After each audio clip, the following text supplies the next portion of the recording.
Salut à toi passionné de la petite balle jaune. Si aujourd'hui tu as cliqué sur cette vidéo, c'est qu'on est réunis par cet amour du jeu, cette passion commune, qui est bien évidemment une passion pour le jeu de paume. Alors aujourd'hui tu vas pouvoir me découvrir, moi, Alexis, pour ma première chronique sur cette chaîne, et en échange je vais te faire découvrir un joueur qui monte, une véritable pépite qui est amené à être un futur grand joueur.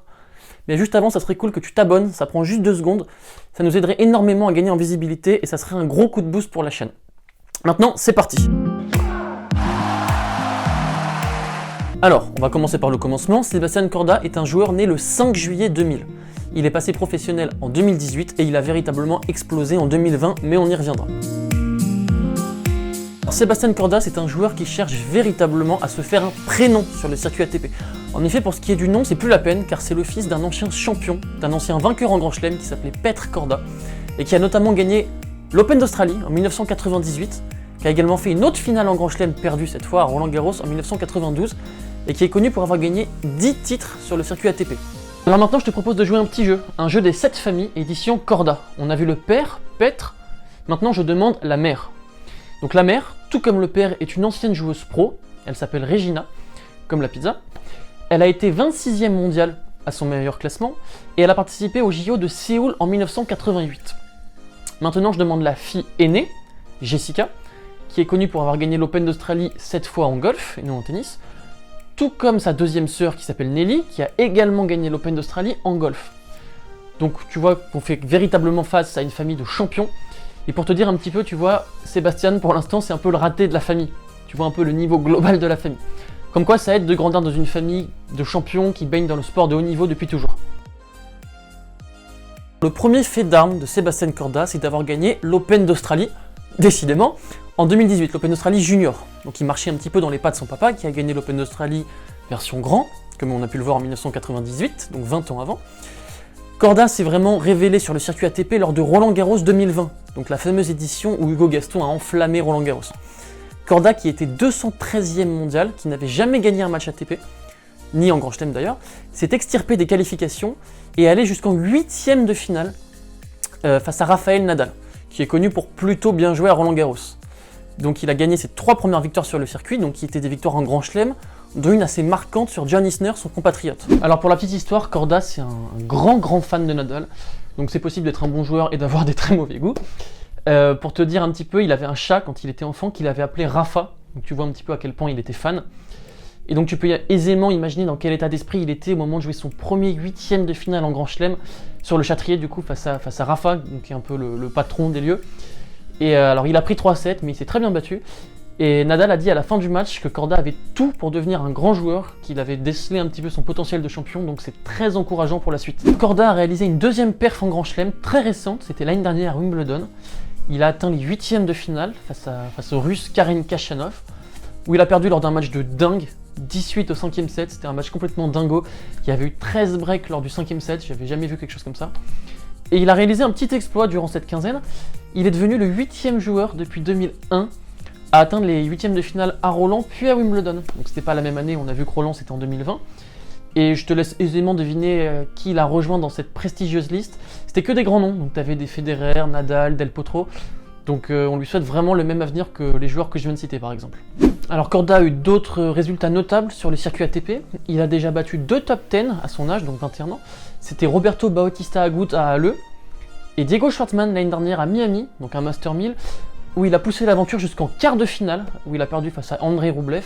Et c'était déjà un résultat incroyable pour lui d'aller en quart de finale. Corda a joué sa première finale sur le circuit ATP à Delray Beach en début d'année 2021 face à Hubert Hurkacz, où il a perdu malheureusement. D'ailleurs, pour la petite histoire, je vous conseille d'aller voir la balle de match de ce match, donc la balle de titre. Elle vole des tours, vous allez voir, elle est assez marrante. Corda a joué une 2e finale l'année dernière, toujours, à Parme, sur terre battue cette fois, et il a gagné, donc il compte un titre ATP à son actif. Il a gagné face à un vrai spécialiste de la terre battue, donc Marco Cecchinato, qui est particulièrement connu pour son édition fantastique de Roland-Garros en 2018, où il était allé en demi-finale, où il avait sérieusement embêté Dominic Thiem, même s'il prend 3-7, et il avait surtout battu Novak Djokovic en quart de finale lors d'un match assez incroyable. Corda est américain, et il fait partie de cette génération américaine prometteuse, donc lui et notamment Brubski, qui sont amenés à briser la malédiction des vainqueurs en Grand Chelem américains, car les États-Unis n'ont pas connu de vainqueur en Grand Chelem depuis 2003 et le premier et le dernier titre de Roddick. Korda, c'est un joueur également qui a une grosse particularité, c'est qu'il est conseillé, non entraîné, mais il est conseillé par André Agassi, rien que ça.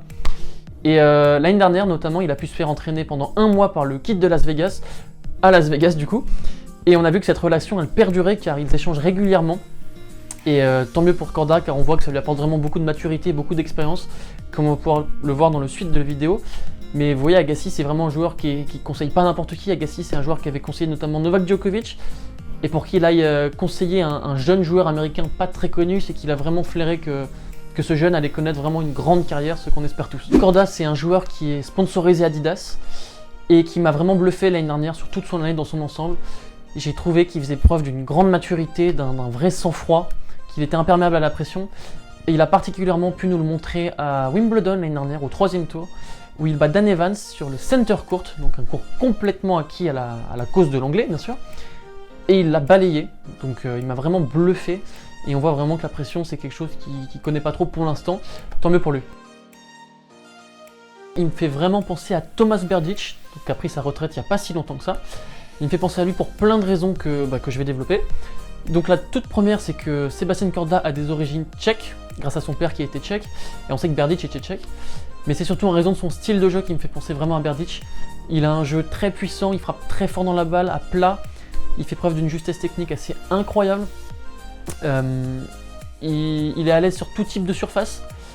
Il fait preuve vraiment de maturité. On a l'impression qu'il joue sur le circuit depuis de très longues années. Et quand je l'ai vu jouer pour la première fois, c'est vraiment un joueur qui m'a rappelé Berdych. Pour rappel, pour ceux qui ont oublié, Berdych, c'est quand même une 4e place mondiale obtenue en 2015, une finale en Grand Chelem à Wimbledon en 2010, des victoires en Grand Chelem et hors Grand Chelem d'ailleurs face à chacun des membres du Big Three, et 13 titres ATP, dont un superbe Master 1000 à Paris-Bercy en 2006 face à Ljubicic quand il avait juste 19 ans. Donc je souhaite vraiment à Korda la même carrière que Berdych, voire un cran au-dessus, ce que j'espère, avec notamment un titre en Grand Chelem. Alors en fait, c'est aujourd'hui je vous parle de Korda, c'est parce que j'ai eu la chance de le voir jouer en live à Bercy l'année dernière, et c'est un joueur vraiment auquel j'ai accroché tout de suite en fait. Il m'a beaucoup plu. J'ai pu le voir jouer en live l'année dernière à Bercy face à Medvedev. Donc il avait auparavant battu Karatsev et Cilic, donc 2 clients sur dur. Et Medvedev avait gagné ce match, c'était un match très accroché en 3-7. Et c'était vraiment pas une partie de plaisir. Mais Korda m'avait impressionné, je l'avais trouvé juste dans ses choix, il n'avait pas peur, c'était lui qui dictait les échanges, il se trompait pas, il ratait peut-être des coups mais il se trompait pas dans ses intentions et franchement c'est un joueur qui m'a bluffé. J'ai pu me rendre compte un petit peu de son style de jeu, donc j'ai trouvé qu'il avait un jeu très complet, qui était très facile à imiter d'ailleurs. Moi c'est un joueur que je vous encourage vraiment à copier si vous avez un jeu avec un revers à 2 mains, vous allez voir, admirez-le, vous allez voir c'est assez simple. Moi c'est pas mon cas, j'ai un revers à 1 main mais je vous conseille vraiment de le regarder, c'est très simple à voir jouer. J'ai trouvé que c'était un joueur qui avait un petit peu toutes les cordes à son arc. J'espère que tu l'as.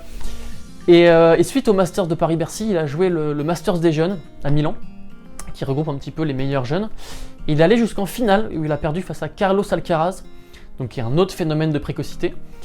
Et j'espère en fait qu'à l'avenir, on aura des grandes rivalités entre Korda du coup et Alcaraz et même Sinner, qui sont d'autres phénomènes de précocité, qui ont pris un petit peu d'avance sur lui. En fait, c'est pas vraiment Korda qui a pris du retard, c'est plutôt les autres qui ont explosé, qui sont top 10 quasiment, enfin pour Sinner, et Alcaraz qui va pas tarder à l'être. Mais j'espère vraiment que dans le futur, on aura vraiment de belles rivalités entre ces 3 joueurs-là.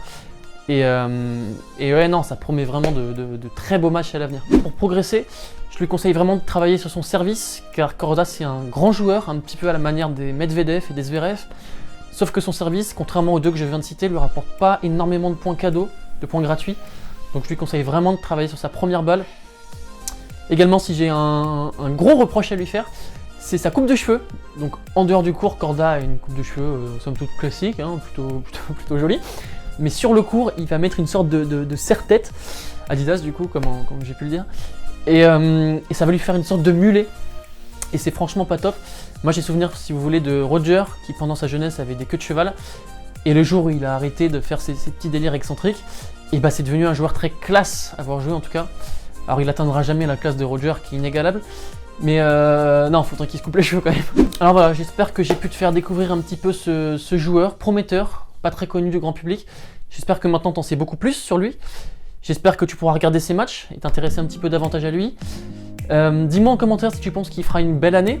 Moi c'est ce que je souhaite, je le vois finir à titre personnel dans les 20 premiers mondiaux. Dis-moi ce que tu as pensé de ma première chronique aussi. Si je peux progresser, ça m'intéresse, je prends tous les avis, qu'ils soient positifs ou négatifs. Et comme j'ai dit, si vous pouvez mettre un petit pouce bleu si la vidéo t'a plu, n'hésite pas, ça fera toujours plaisir. Et puis moi je te dis à la prochaine, ciao ciao.